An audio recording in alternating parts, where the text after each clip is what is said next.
السلام عليكم ورحمة الله وبركاته. إن الحمد لله نحمده تعالى ونشكره ونتوب إليه ونستغفره ونعوذ به من شرور أنفسنا وسيئات أعمالنا. من يهده الله فهو المهتد ومن يضلل فلن تجد له وليا مرشدا.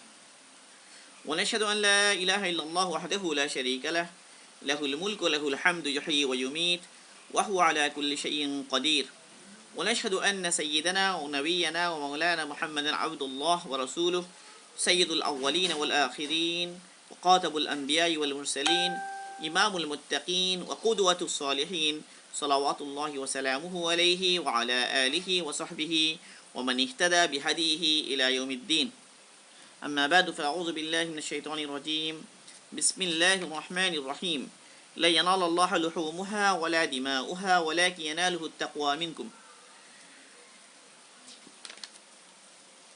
وعن أبي يزيد معن بن يزيد بن الأخنس رضي الله عنهم وهو أبوه وجده صحابيون قال: كان أبي يزيد أخرج دنانير يتصدق بها فوضعها عند رجل في المسجد، فجئت فأخذتها فأتيته بها فقال: والله ما إياك أردت، فقاسمته إلى رسول الله صلى الله عليه وسلم فقال: لك ما نويت يا يزيد ولك ما أخذت يا معن. رواه البخاري ও কামা ক্বালা আলাইহিস সালাতু ওয়াসসালাম। আলহামদুলিল্লাহ, আল্লাহ পাকের মেহেরবানি, আল্লাহ পাকের ইহসান। আল্লাহ পাক আমাদেরকে প্রতিদিনের মতো আজকেও আমাদের দর্স শুরু করার তৌফিক দান করেছেন। আমাদের আলোচনা চলছে রিয়াদুস সালিহিন মিন কালামি সাইয়্যিদিল মুরসালিন, ইমাম নবী রাহিমাহুল্লাহর এই বিখ্যাত কিতাব থেকে আমাদের আলোচনা প্রথম অধ্যায় বাবুল ইখলাসি ওয়া হিদারিন নিয়া ফি জামিল আমালি ওয়াল আকওয়ালিল বারিজাতি ওয়াল খাফিয়া। এই অধ্যায়ের আজকে আমাদের পঞ্চম হাদিস। এই হাদিসের তরজমা আবু ইয়াজিদ মান ইবনু ইয়াজিদ রাদিয়াল্লাহু তাআলা আনহুমা তিনি কথা বলেন যে আমার আব্বা ইয়াজিদ তিনি তার সম্পদ থেকে কিছু দিনার আলাদা করে সৎকারের জন্য আলাদা করতেন এবং সেই দিনারগুলো মসজিদে এক ব্যক্তির কাছে জমা দিয়ে দিতেন। উদ্দেশ্য এটা যে কোনো মুহতাজ বা কোনো অভাবী কাউকে যদি তিনি পান তাহলে তাকে তিনি দিয়ে দিবেন। তো উনি মসজিদে রাখলেন এক ব্যক্তির কাছে, আমি ওই ব্যক্তির কাছে গেলাম, আমি মুহতাজ ছিলাম, সেই দিনার আমি ওনার কাছ থেকে নিলাম, নিয়ে ঘরে চলে এলাম। আমার আব্বা তিনি যখন আমার কাছে এই কথা শুনলেন, তিনি এই কথা বললেন: ওয়াল্লাহ, আল্লাহ পাকের কসম, মা ইয়াকা আরাদতু, আল্লাহ পাকের কসম, আমি তো তোমাকে দেওয়ার নিয়ত করিনি, তোমাকে দেয়া এটা আমার উদ্দেশ্য ছিল না। তো আমি এই বিষয়টা নিয়ে রাসূল সাল্লাল্লাহু আলাইহি ওয়াসাল্লামের কাছে আমি মুকদ্দমা দায়ের করলাম। আল্লাহ রাসূল সাল্লাল্লাহু আলাইহি ওয়াসাল্লাম বললেন: লাকা মা নাওয়াইতা ইয়া ইয়াজিদ, হে ইয়াজিদ, তুমি যেমন নিয়ত করেছো সেই পরিমাণ নাকি তুমি পেয়ে যাবে, আর হে মান, তুমি যা গ্রহণ করেছো সেটা তোমার। তো এই হাদিসটা বর্ণনার দিক দিয়ে খুবই সংক্ষিপ্ত, এখানে আরও বিস্তারিত এই হাদিসের কিছু অংশ রয়ে গেছে যেটা বুখারী শরীফে এবং বুখারী রাহিমাহুল্লাহ এনেছেন। মোট কথা হলো যে সাহাবা রাদিয়াল্লাহু আনহুম তাদের এই অভ্যাস ছিল যে তারা তাদের মাল থেকে কিছু অংশ আলাদা করে রাখতেন সৎকার জন্য। সৎকার ফজিলত অনেক বেশি তারা শুনেছেন আল্লাহ রাসূলের কাছে, সেই হিসাবে তারা তাদের মাল থেকে সদকা আলাদা করে রাখতেন এবং যেন সেটা যোগ্য ব্যক্তির কাছে দেওয়া যায়, প্রকৃত মুহতাজ যিনি তার কাছেই যেন এই সাদাকা পৌঁছে, এই জন্য মসজিদে কোনো ব্যক্তির কাছে রেখে আসতেন, যেমনটি করেছেন ইয়াজিদ। উদ্দেশ্য হলো এখানে একলাসও বাকি রইল, কে দিচ্ছে এটা মানে প্রকাশ হচ্ছে না, দিচ্ছে একজন কিন্তু জমা রাখছেন আরেকজনের কাছে, দিবেন তিনি, প্রকৃত যিনি দিচ্ছেন তিনি আড়ালে। তাহলে গোপনে দানের একটা বিষয় রয়ে গেল এখানে, একলাসের সাথে হচ্ছে গোপনে দান, এবং উদ্দেশ্য আরেকটা যেন প্রকৃত মুহতাজ ব্যক্তি যাচাই বাছাই করে প্রকৃত মুহতাজের কাছে যেন টাকাটা পৌঁছে, সাদাকা পৌঁছে, এই উদ্দেশ্যে।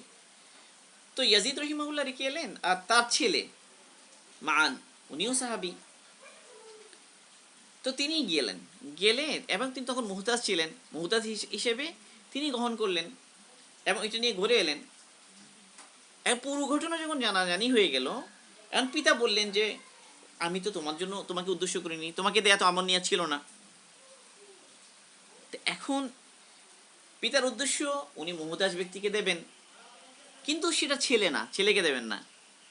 হয়তো তিনি মনে করেছেন যে ছেলেকে দিলে হবে না, এমনও হতে পারে বিষয়টা। কেন সাদাকার কিছু কিছু এমন আছে যেগুলো নিজের আপনজন, মানে ছেলেকে দেয়া যায় না। যেমন ফরজ সাদাকা, জাকাত। জাকাত যদি কেউ তার নিজের আপন ছেলেকে দেয় কোনো ব্যক্তি, জাকাত আদায় হবে না। একইভাবে কেউ যদি জাকাতের টাকা নিজের পিতা মাতাকে দেয় তাহলে জাকাত আদায় হবে না। ফরজ ফরজ সাদাকা যেটা, এটা আপনজন। আপনজন বলতে এক হলো জন্মসূত্রে, সরাসরি জন্মসূত্রে সম্পর্ক, যেটা পিতা মাতা নিজের সন্তানকে দিতে পারবে না, আপন ছেলে মেয়েকে। ছেলে মেয়ে নিজের আপন বাবা, দাদা, দাদার দাদা বা পরদাদা যত উপরে যাবে দিতে পারবে না।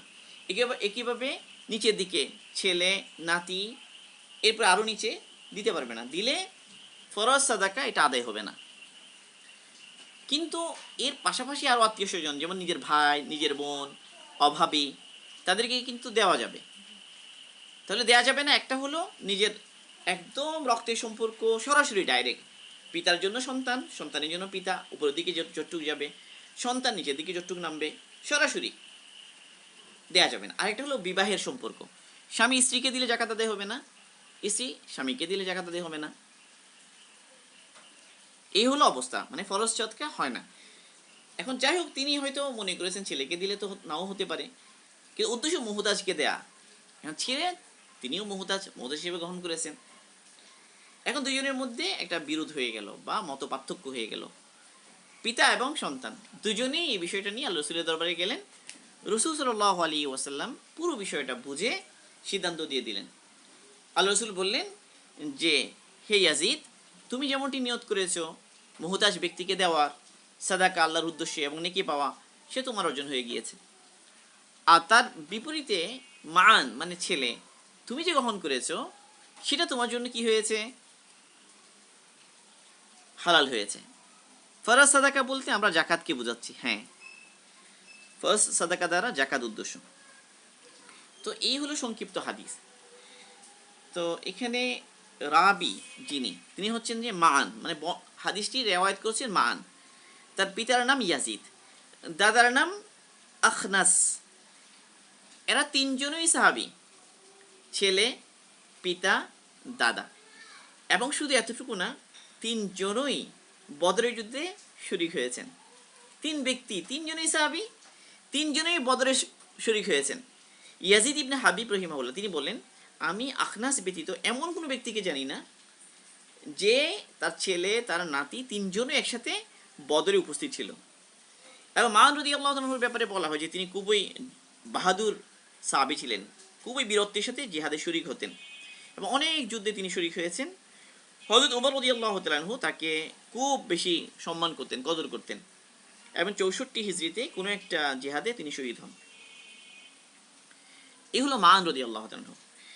তো এই হাদিসের মধ্যে মানে প্রতিটা হাদিসের সাথে কিছু ফিকা থাকে, ফিকা মানে মাসাইল সম্পর্কিত কিছু বিষয় থাকে। তো এই হাদিসের মধ্যেও কিছু বিষয় আমি অলরেডি বললাম যে সাদাকা দুই প্রকার হয়, ফরজ সাদাকা, নফল সাদাকা।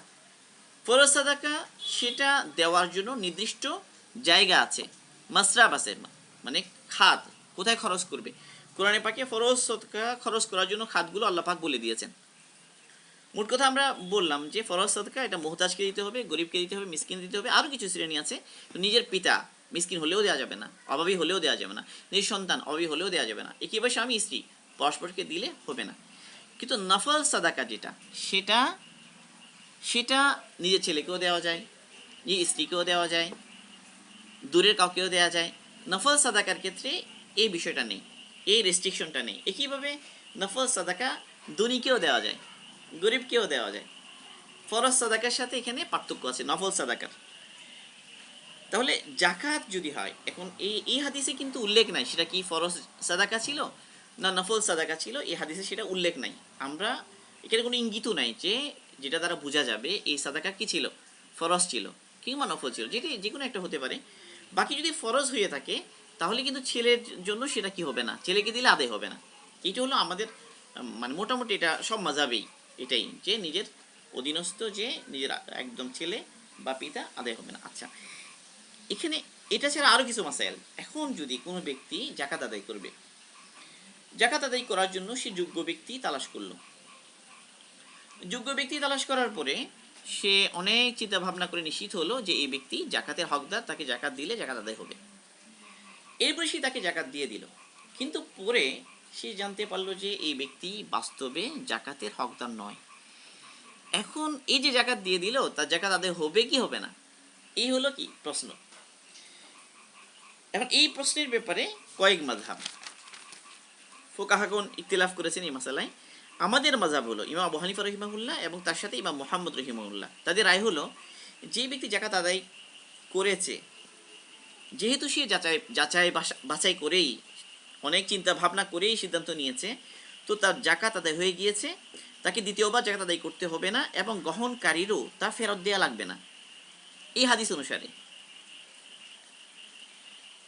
আর আবু ইউসুফ রহিমাহুল্লাহ কিংবা হাম্বলি মাযহাব, মালিকি মাযহাব এবং শাফিঈ মাযহাবের সহিহ কৌল হলো যে এক্ষেত্রে জাকাত আদায় হবে না, যদিও গ্রহণকারীর কাছ থেকে তা ফিরিয়ে নেওয়া সম্ভব না হয়, তারপরও কি হবে না, আদায় হবে না, তাকে দ্বিতীয়বার জাকাত আদায় করতে হবে। এটা একটা বিষয়। আরেকটা বিষয় হলো পিতা এবং সন্তান, মানে বাবা এবং সন্তানের মধ্যে একটা সম্পর্ক আছে, মানে বাবার সাথে আদব রক্ষা করে চলতে হবে, বেয়াদবি করা যাবে না।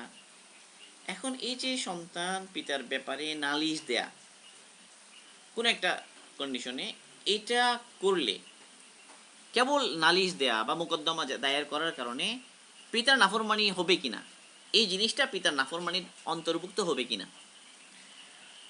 তো ইবনে হাজার রহিমাহুল্লাহ ফতহুল বারিতে তিনি এই হাদিস এখানে এই প্রশ্নে বলেন যে এর দ্বারা বোঝা যায় যে হকের প্রশ্নে, এই হাদিস দ্বারা হকের প্রশ্নে পিতা এবং পুত্রের মাঝে যদি এই ধরনের কোনো পরিস্থিতি হয়ে যায়, তো এই ধরনের মোকদ্দমা দায়ের করার কারণে পিতা শুধু মোকদ্দমা দায়ের করাটা পিতা নাফরমানি হিসাবে সাব্যস্ত হবে না।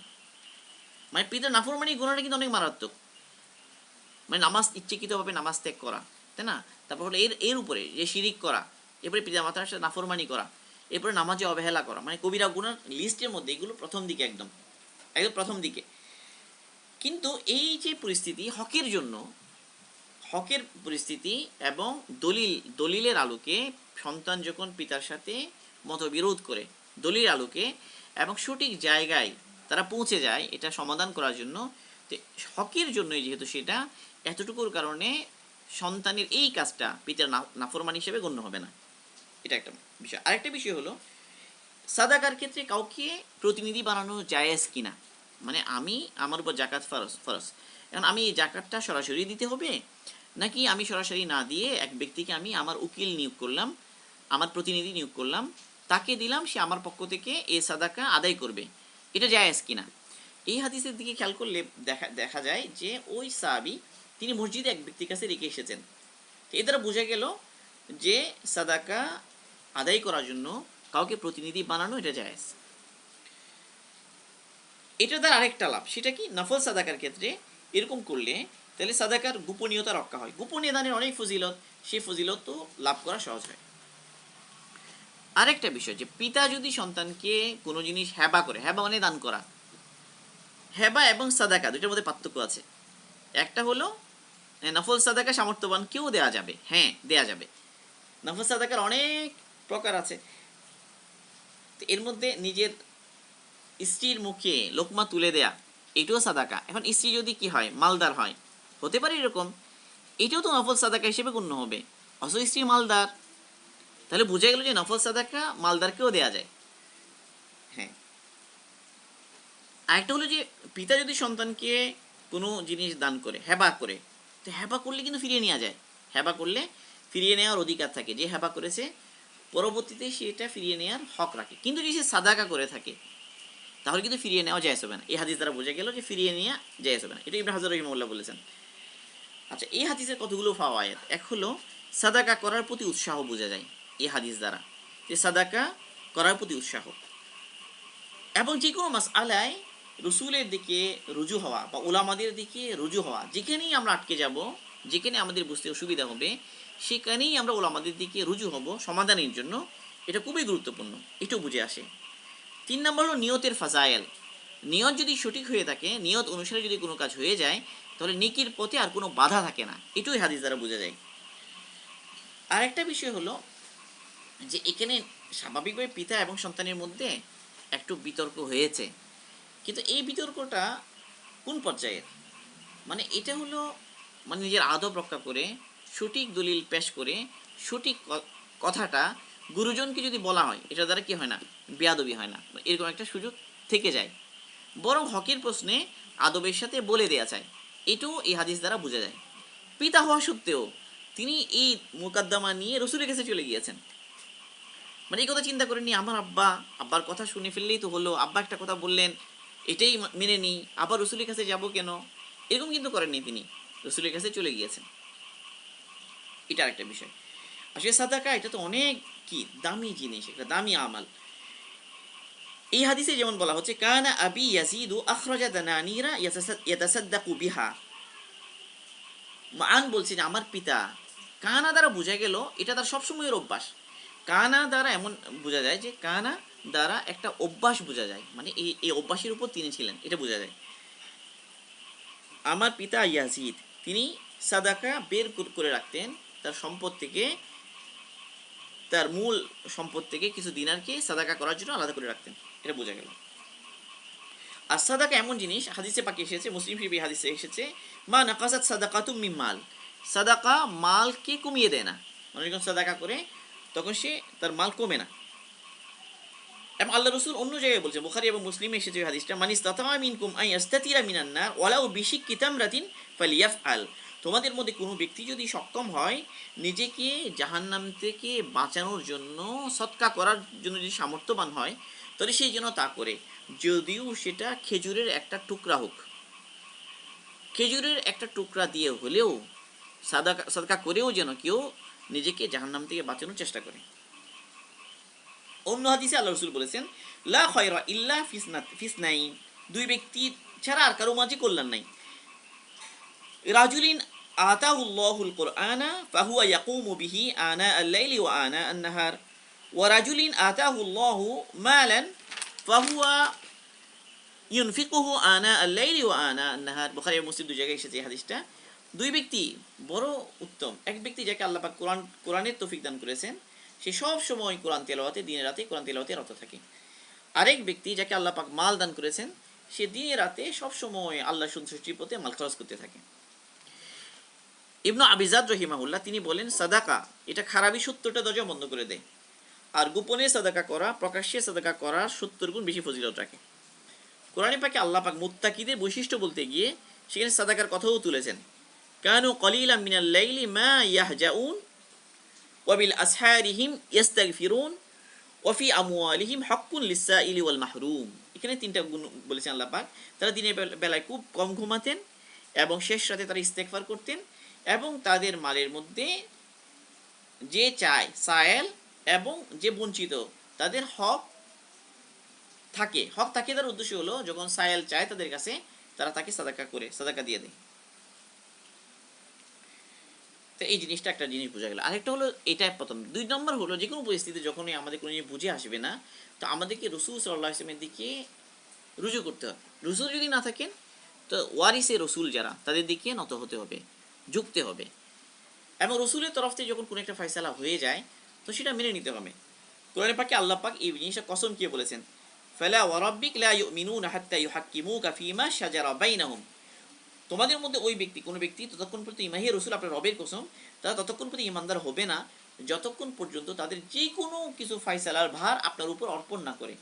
আর আপনি যেই ফয়সালা করেন সেই ফয়সালা যতক্ষণ দিল থেকে সম্পূর্ণভাবে মেনে না নেই, সন্তুষ্টির সাথে মেনে না নেই, তাহলে ইমানদার হওয়ার জন্য জরুরি যে কোনো বিষয়ে রসুলের যে কোনো অবস্থায় ফয়সালা রসুলের কাছ থেকে চাওয়া এবং সেই ফয়সালা মেনে নেওয়া।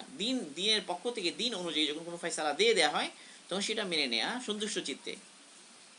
অন্য জায়গায় আল্লাহ পাক বলেছে, ইন্নামা কানা কওলুল মুমিনিনা ইযা দুউ ইলাল্লাহি ওয়া রাসূলিহি লিয়াহকুমা বাইনাহুম আন ইয়াকুলু সামি'না ওয়া আতানা ওয়া উলাইকা হুমুল মুফলিহুন। আল্লাহ পাক বলেছেন এটা মুমিনদের বৈশিষ্ট্য এমন, যখন তাদেরকে আল্লাহ এবং আল্লাহর রাসূলের দিকে ডাকা হয় কোনো ব্যাপারে ফয়সালা করার জন্য বা কোনো একটা ফয়সালা হয়ে যায়, তো তারা এই কথাই বলে সামি'না ওয়া আতানা, আমরা শুনলাম এবং মানলাম।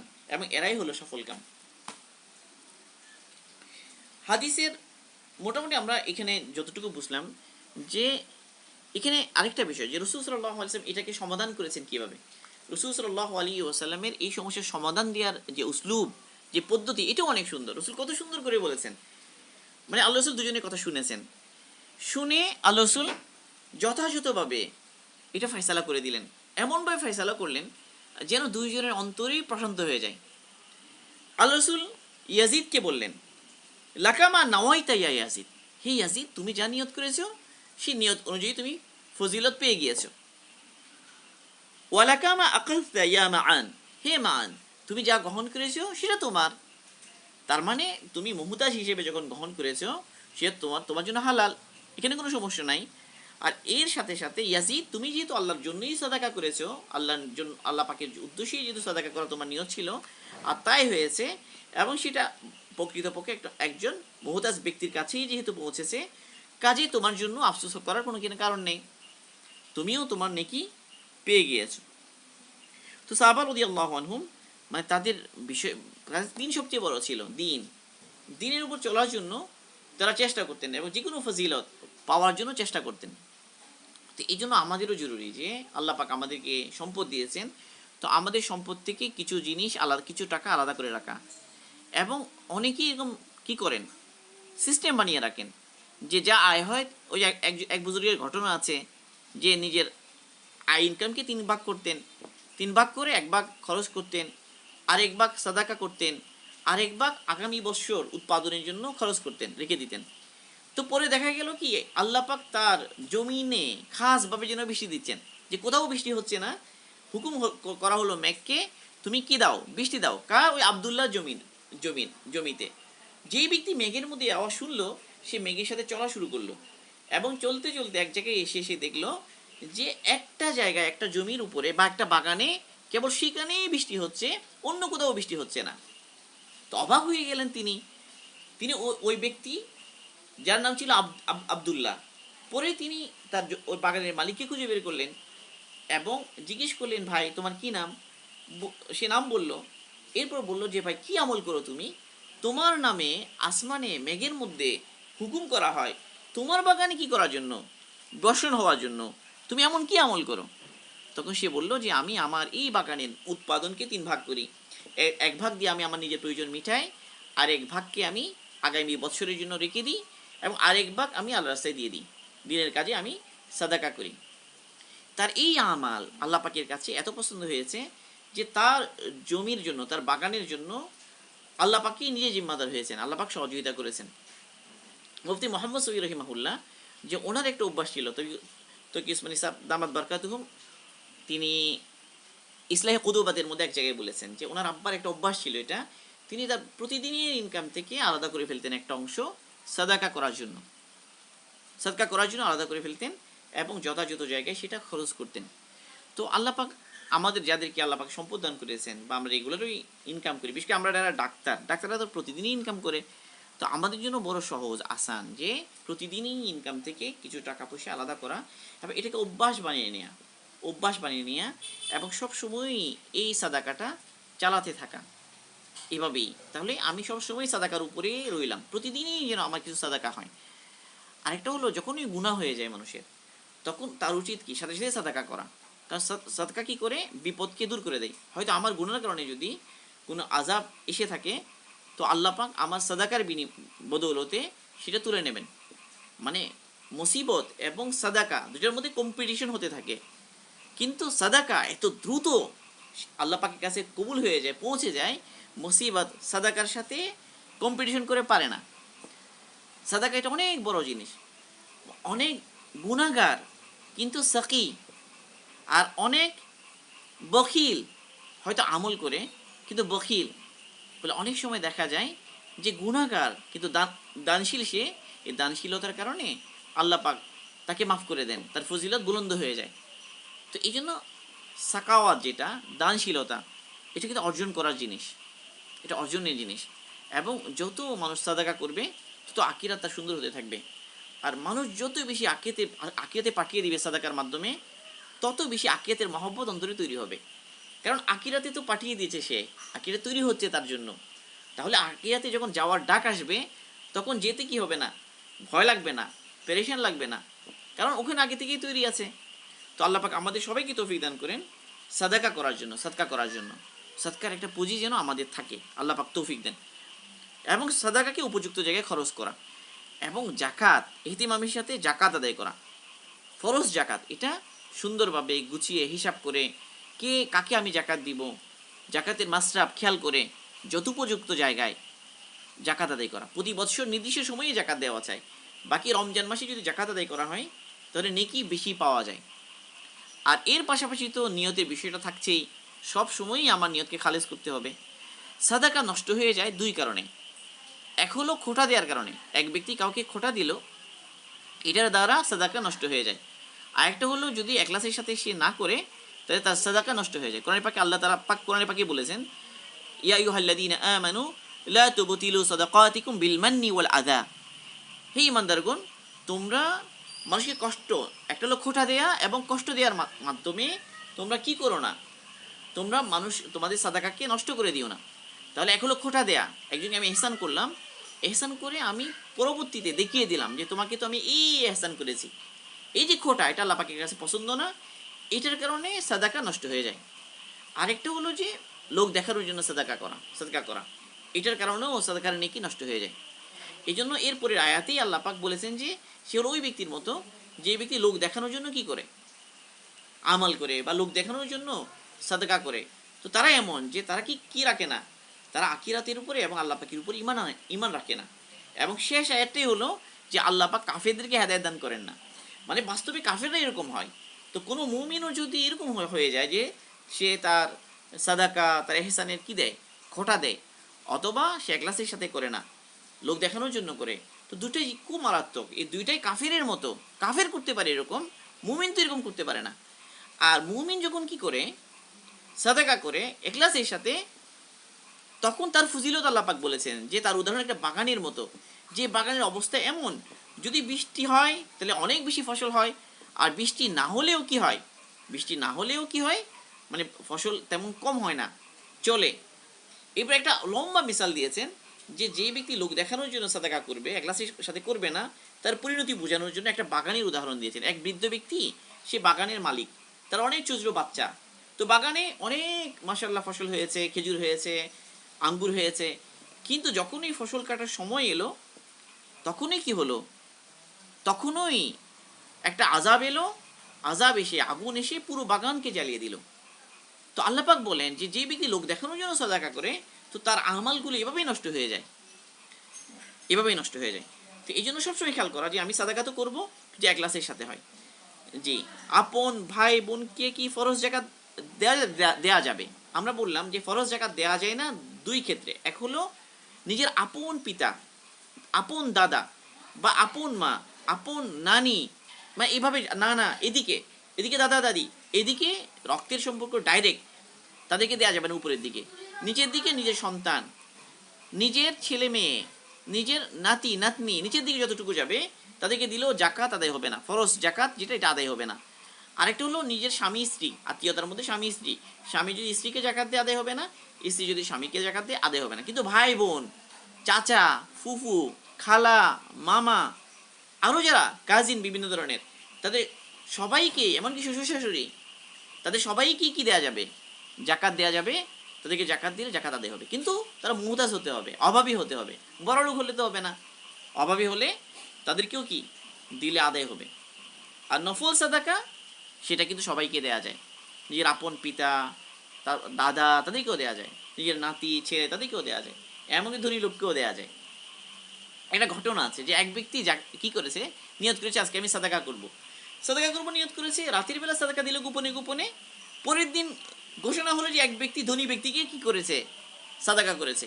দিদা আবার নিয়ত করলো, তো পরের দিন এলান হলো, আবার সাদাকা করলো, বলো যে সে কি করলো, একটা জেনাকারী মহিলাকে সাদাকা করেছে, তাই না। আরেকদিন আবার নিয়ত করলো যে গত দুদিনের সাদাকা তো নষ্ট, আবার সাদাকা করবো। দেখা গেল যে এই সাদাকা পরের দিন এলান হলো যে একজন চোরকে সাদাকা করেছে। এখন সে আফসোস, একদিন দিয়ে দিল ধনী ব্যক্তিকে, একদিন দিয়ে দিল জেনাকারী মহিলাকে, একদিন দিয়ে দিল চোরকে, সে পুরো আফসোস।